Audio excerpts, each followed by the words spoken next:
every year on the first night of Rosh Hashanah, that's when I kind of move my odometer of how many years it is that I am leading a high holiday service. So tonight is my 34th and my final high holidays, my swan song as the Rabbi of Congregation B'nai Israel. Last year, with our cantor's foresight and leadership, we pre-recorded 11 hours and had 7 hours live. I think more service on the internet than any other congregation I know in terms of both being traditional in our services and yet using the technology to reach a larger audience. For Kol Nidre, we had over 5,000 viewers in terms of screens. It was beyond our expectations. And I do hope that this year, with Rabbi Goldstein's participation and all that we're sharing, we will also get many who, with the resources that we have, able, whether you're here in our sanctuary or outside tomorrow in our courtyard or at home, able to share. To make the most of COVID, I learned something I didn't know before, which is that you can teach a half-hour class. It never occurred to me because before COVID, all the classes that I taught were people coming to the synagogue, basically, and it would take more than a half hour for most people to get here. But with Zoom, I was able to begin to teach a half hour, 3 days a week, and in the course of these 18 months, was able to go through and teach and translate the 150 Psalms. And what I'd like to do this evening is teach one of those Psalms. I met that goal of the 150 Psalms about 2 months ago, so I haven't had a chance to kind of really bite into a psalm. Psalm 27 is on page 27 in our Machzors, and I want to talk a little bit about its artistry and its meaning, and how it relates to this moment of radical uncertainty. Now, the rabbis had 150 psalms to choose from, and the custom became that in the month of Elul, every day, you would read a psalm in the morning and in the evening to prepare you for the new year. Actually, even beyond, it is read, that psalm, twice a day, all the way to the end of Sukkot, yet in front of us.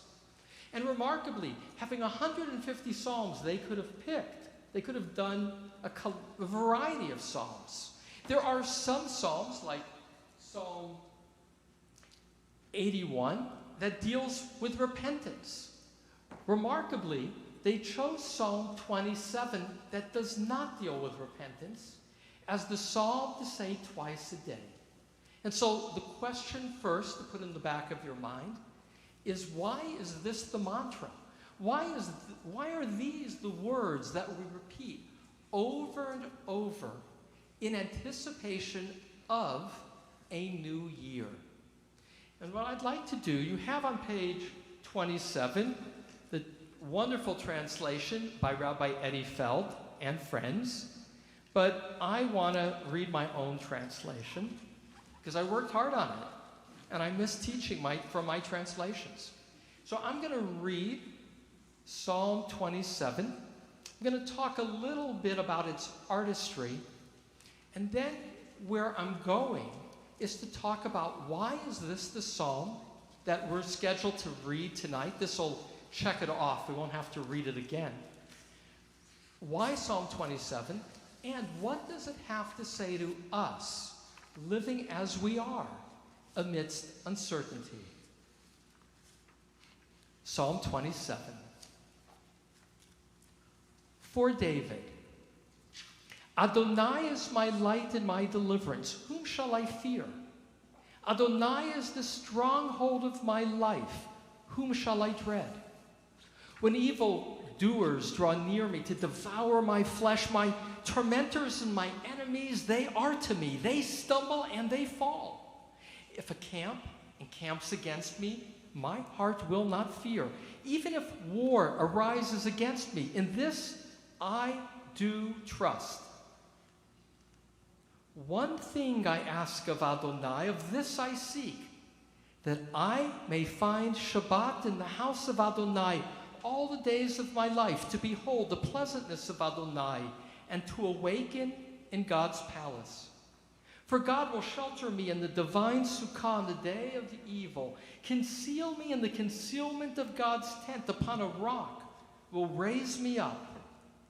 And now, raise up my head above my enemies who surround me, and I will sacrifice in God's tent, sacrifices of truah.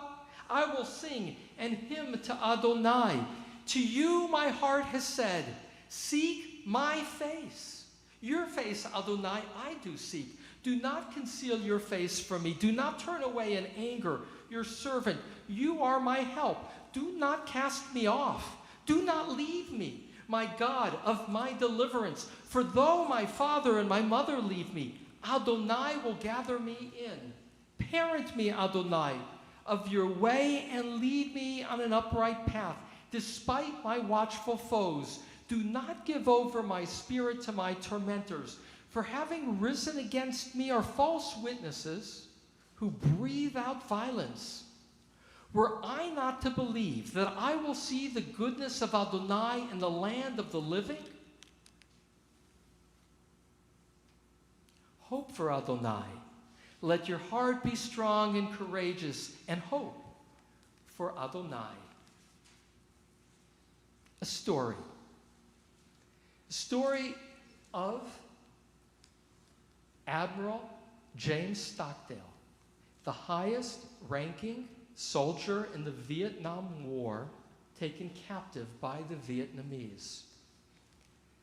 He was a Navy pilot who got shot down early in the war, right after the Bay of Tonkin incident. And as his plane was crashing, he parachuted out and was beaten as he landed in a farm area, taken to what was called the Hanoi Hilton, where he was repeatedly tortured and would be in an enormously difficult situation for 7.5 years. His story is called the Stockdale Paradox. It was recorded in Jim Collins' book, From Good to Great, in which Collins, the business writer, interviewed him. And he said to Stockdale, who would lead the resistances against the North Vietnamese, who never gave in to the torture of which he was repeatedly put into. He said, when asked by Jim Collins, who were the soldiers that were least likely to do well in captivity? And he said, the optimists. The optimists were the least likely to get through the horrible conditions of captivity.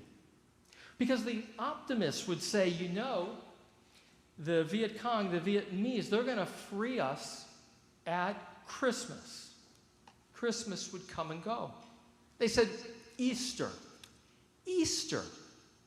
we're going to be out of here. Thanksgiving, they'll make a symbolic gesture. And when that holiday came and went, they lost all sense of morale, all sense of possibility, and they didn't survive. Admiral to be, he would later become the head of the Naval War College, said that those who were able to endure the challenges of the uncertainty, of the darkness, were those who were able to live a paradox. of being able to see reality squarely and at the same time to have a primal faith that it was going to end sometime, that they were going to get through it. And Jim Collins will say that is the quality of businesses that are the great businesses. That what it takes in life is to be able to have the strength to acknowledge difficulty, to see it squarely, and yet, on some level without knowing how and when, to say, this too shall pass. And that's the quality that gives resiliency. That's the mindset of a paradox that takes one through difficulty and allows one to thrive later. Heaven knows we have been through so much uncertainty, radical uncertainty. As many of you know, I negotiated my final contract well over 2.5 years ago, and I was supposed to stop in July. But a year and many months ago, I said, COVID's coming up. No one's going to be in synagogue. Would the board consider extending my contract at least through the holidays, the next season, so that this year, which was 16 months away, who would have thought 16 months ago that COVID would be spiking with a new variant, Delta, in this moment around the world? And so we've been through a lot. That's just with the virus, let alone with climate crisis and war and all the difficulties that life provides. This psalm is the Stockdale paradox. In looking to the future, any year, there is uncertainty, there is unknown. Who will live and who will die? We will say in our Utana Tokef prayer. And then it's going to list all the natural disasters that are part of our newspaper now every day. Which is to say, wherever Jews lived, wherever people lived, looking forward in life, there is uncertainty. And so this psalm, some scholars said, is really two psalms that got put together. That's some scholars. After all, it starts so confident. The first 6 verses are repeated expressions of Adonai is my light and my deliverance, whom shall I fear? Adonai is the stronghold of my life, whom shall I dread? Very confident. And then, verse 7. Hear, Adonai, my voice when I call, as if it's a question, that God is listening. And grant me grace and answer me. I'm not taking for granted that you're going to give me what I need as an act of love and kindness. To you my heart has said, seek my face. Meaning, God, look to me. Your face, Adonai, I do seek. After all, God, we have a relationship. Pay attention to me. Do not conceal your face from me. You can begin to feel his uncertainty. A dramatic contrast to the beginning of the psalm. And so again, some Bible scholars say, well, this is like 2 psalms that got pieced together. I love the Psalms. Here, let me just give you a little taste of the artistry. This is only to give you a taste of the artistry. Verse 1 are 2 couplets, right? Our couplets. They're both 5 words. Verse 2, couplets, 6 words. Verse 3, couplets, 7 words. This is art. This is words that are purposefully chosen. And then, listen to verse 4. Achad sha'alti me'et Adonai. And later, Rabbi Cantor, Amy's going to sing these words to conclude this sermon. Achad sha'alti me'et Adonai. One thing I ask of Adonai, and then he asks for several things. Of this I seek, that I might find Shabbat in the house of Adonai all the days of my life, to behold the pleasantness of Adonai, to awaken in God's palace. Okay, pick it. Which is the one? All purposeful, because they're all increasing aspects of coming close to God. The one thing that I seek, God, is to be close to you, because if I'm close to you, I feel sheltered in the divine sukkah, the divine covering on the day of evil. And so, why this psalm? This psalm comes to tell us in the last 2 verses, were I not to believe that I will see the goodness of Adonai in the land of the living, in this world, not in the future life, in the land of the living. And then it's ... It's almost as if he can't continue to say what would happen.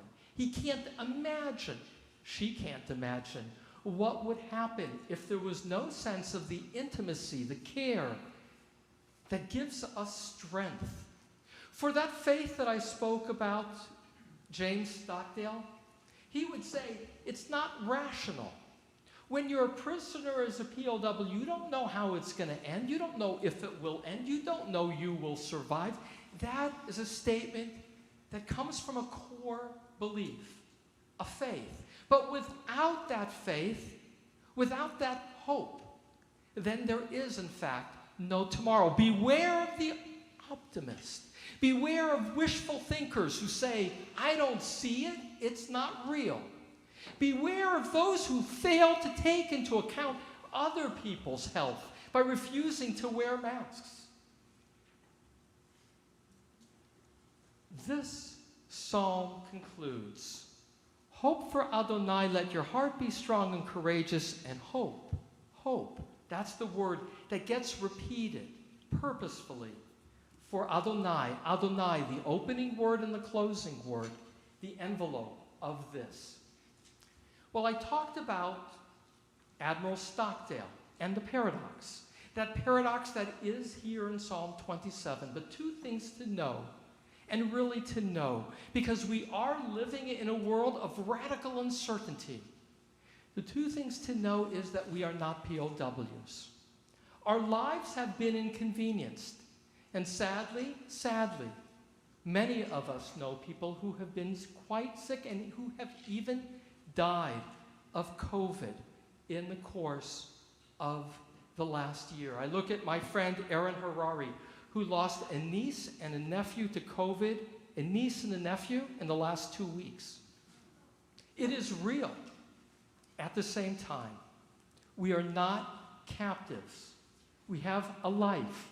We have inconveniences, but we're still able to go to Trader Joe's. We're still able to go to OC Kosher. We're still able to put together a beautiful meal tonight for our families, to eat and to laugh and to watch this moment from the comfort of your home. And so the first thing to know is that this is a challenge, but it's a challenge that needs perspective. And the second thing to know that is different is the miracle of this last year. There was never a messenger RNA vaccine developed before, let alone one developed in such a short time, that has not only been responsive to the alpha virus, but to the delta virus.